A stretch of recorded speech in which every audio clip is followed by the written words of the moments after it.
I stood in the boardroom doorway, frozen, as I heard my mentor, the man who promised to protect my future, say the words that shattered everything. Remove Avery from the board quietly. By Monday, she won't own a single share. And beside him stood the person helping him do it, my own younger sister. My name is Avery Collins, and for 8 years, I devoted my life to Collins Dynamics, my family's tech development firm. Most nights I worked alone in the office, long after the fluorescent lights dimmed and the city skyline blurred into a twilight haze. The clicking of keyboards, the gentle hum of computers, the soft echo of my footsteps, this company felt like a second heartbeat. After our father passed away, I took on everything: the clients, the payroll, the partnerships, and my sister Lena, who joined the company with zero experience. I wanted her close. I wanted us to rebuild our family together. I didn't know. She was the one cracking the foundation beneath me. The first red flag came subtly, like a cold draft from an unseen door. New security protocols were added without my approval. My emails were suddenly unavailable due to system updates. Meetings I should have been invited to happened behind closed blinds. And Lena, she avoided me. When she did speak, her tone was rehearsed. Soft, unnaturally polite, like she'd been coached. One evening I walked past her office and heard her whispering on the phone. I know, but Avery suspects something. Footsteps echoed when she noticed me. Her eyes flickered with panic, then she forced a sweet smile. You scared me, Ave. Just talking to a friend. But her fingers trembled around the phone. And for the first time, she closed her office door behind her. Days later, I tried to access a set of financial reports I personally created. Access denied. The pit in my stomach grew. Someone was cutting me out of my own company. The tension thickened with every passing hour, shadows stretching long on the glossy floors as I walked through halls that suddenly didn't feel like home. Then came the night that changed everything. I returned to the office around 9 p.m., hoping the quiet would clear my mind. But voices carried down the hallway. I recognized them instantly: Lena and Richard Hale, our longtime CFO and my closest mentor, the man my father trusted most. Their silhouettes were visible through the frosted glass of the boardroom. I stepped closer. Richard's voice was sharp. She's too emotional, too attached. Avery was never meant to run Collins Dynamics. Her father knew that. My breath hitched. My pulse thudded in my ears. Lena spoke softer, almost guilty. I don't want to hurt her. You're not hurting her, Richard snapped. You're securing your future. And mine. Once Avery signs the merger documents, ownership transfers to us. My heart stopped. Ownership transfers? Then he added, Avery sees clients as people. That's her weakness. This company needs leaders who see numbers. I stumbled back. But my heel caught the doorstop, and the boardroom door shifted, revealing my shadow. Lena gasped. Richard turned. Avery, he said, forcing a smile, we were just discussing restructuring plans. Enough. My voice trembled but stayed sharp. You plan to remove me, to take everything Dad left me. Lena looked down, eyes glossy. I didn't mean for you to find out like this. You didn't mean for me to find out? I whispered. You forged my signature on the merger drafts, Lena. Her breath broke. She couldn't deny it. Richard crossed his arms. You were never fit to run this company.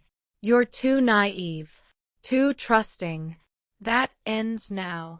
Something inside me snapped. The room felt too small. The lights are too bright. My heartbeat is too loud. You underestimated me, I said quietly. And that was your first mistake.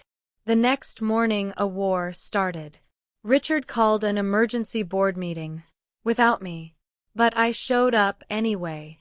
The entire room went silent when I walked in. I looked away. Everyone knew. Everyone except me. Miss Collins, Richard said coldly, you're not authorized to attend. Actually, I interrupted, sliding a folder across the table, I am. Inside the folder were timestamps, access logs, email threads, proof of data theft, forged signatures, and insider manipulation tied to Richard and Lena. Gasps rippled across the room. Whispers followed. Richard's face went red. This is absurd. Fabricated. It's not fabricated, I said. I pulled the logs from the off-site backups, the ones only I have access to. Chaos erupted. Board members argued. Accusations flew. Phones buzzed with incoming legal alerts.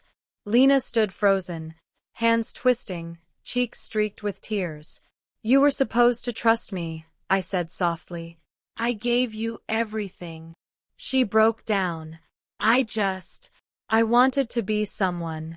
Richard said you'd shut me out eventually. I was trying to build this company with you. My voice cracked. Not against you. Security escorted Richard out of the building. He screamed legal threats the entire way. Lena followed quietly, defeated. And suddenly, I was alone, standing in the boardroom my family built, surrounded by people who didn't know whether to comfort me or fear me. After the dust settled, I sat alone in my father's old office, his nameplate still shining beneath the soft glow of the desk lamp.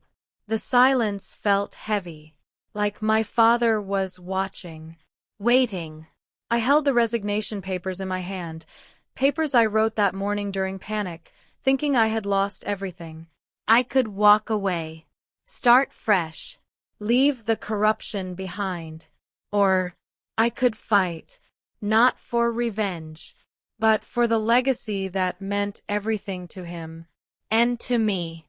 My heart ached, my pulse trembled, but my decision was clear.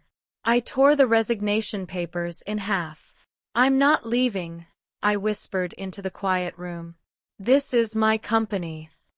The following weeks were brutal.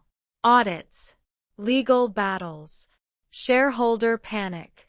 But step by step, I restored order. I rebuilt teams, repaired relationships, rewrote contracts.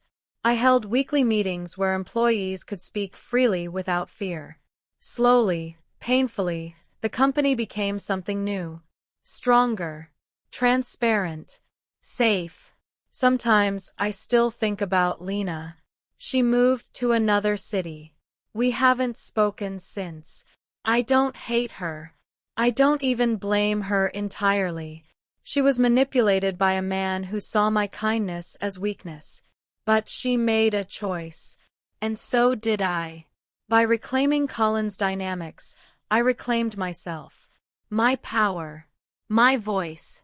For the first time in years, I felt proud. Loyalty should never be taken for granted, especially in business. Some endings are painful, but necessary. Tell me, what would you have done? And that's how everything unfolded. If you've made it this far, I'd love to hear your thoughts.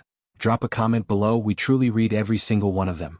Don't forget to like, share, and subscribe to the Reddit Diaries to support the channel and help us reach our goal of 1,000 subscribers. Your support means the world to us.